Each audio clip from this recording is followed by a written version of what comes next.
ఒకరోజు రాత్రి శివ అనే అబ్బాయి ఫోన్కి ఒక అన్నోన్ కాల్ వచ్చింది. అవతల ఉన్న అమ్మాయి ఒక్క మాట మాత్రమే చెప్పింది. శివ, నువ్వు రేపు ఉదయం 10 గంటలకు పార్కుకు రాకపోతే నా లైఫ్ స్పాయిల్ అయిపోతుంది అని. శివ ఆ అమ్మాయిని ఎప్పుడూ చూడలేదు, కానీ క్యూరియాసిటీ వల్ల మరుసటి రోజు పార్కుకు వెళ్ళాడు.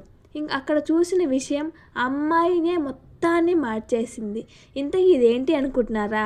ఒక క్యూరియాసిటీతో జరిగిన ఒక మంచి స్టోరీ. ఆ స్టోరీ నేమ్ వచ్చేసి ఆ ఒక్క phone call. Hi, hello, welcome to our channel. ఇంకా స్టోరీలోకి వెళ్దామా? శివ ఒక సింపుల్ జాబ్ చేసే అబ్బాయి. అతను చాలా కామ్ నేచర్. ఎవరికైనా హెల్ప్ చేయడం అతనికి ఇష్టం. ఒకరోజు రాత్రి 10 గంటలకి అతని ఫోన్కి అన్నోన్ నెంబర్ నుంచి కాల్ వచ్చింది. శివ కాల్ లిఫ్ట్ చేశాడు. అవతల ఒక అమ్మాయి వాయిస్. ఆమె, శివ, నువ్వు నన్ను గుర్తుపట్టకపోవచ్చు అన్నది. శివ ఆశ్చర్యపోయాడు. మీరు ఎవరు అని అడిగాడు. అది రేపు చెబుతాను, కానీ ఒక రిక్వెస్ట్. రేపు ఉదయం 10 గంటలకు సిటీ పార్కుకి రా. నువ్వు రాకపోతే నా లైఫ్లో ఒక పెద్ద మిస్టేక్ జరుగుతుంది అంది. అంత చెప్పి కాల్ కట్ అయింది. శివకు ఏమీ అర్థం కాలేదు. క్యూరియాసిటీతో శివ పార్కుకు వెళ్ళాడు. అక్కడ ఒక బెంచ్ మీద ఒక అమ్మాయి కూర్చుంది. ఆమె పేరే స్పందన.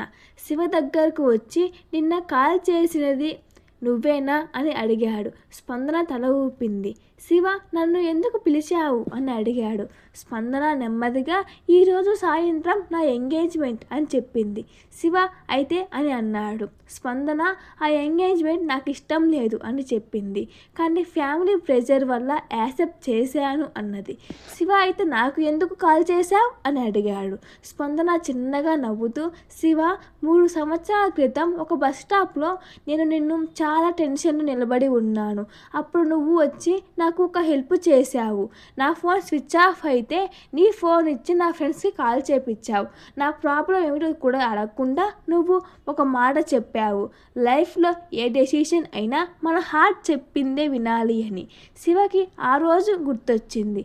స్పందన కళ్ళల్లో నీళ్లు వచ్చాయి. ఆ మాట నా మైండ్లో ఇప్పటికీ ఉంది. అందుకే ఈ ఎంగేజ్మెంట్ చేసే ముందు నా హార్ట్ నిజంగా ఏమంటుందో తెలుసుకోవాలని అనిపించింది అని చెప్పింది.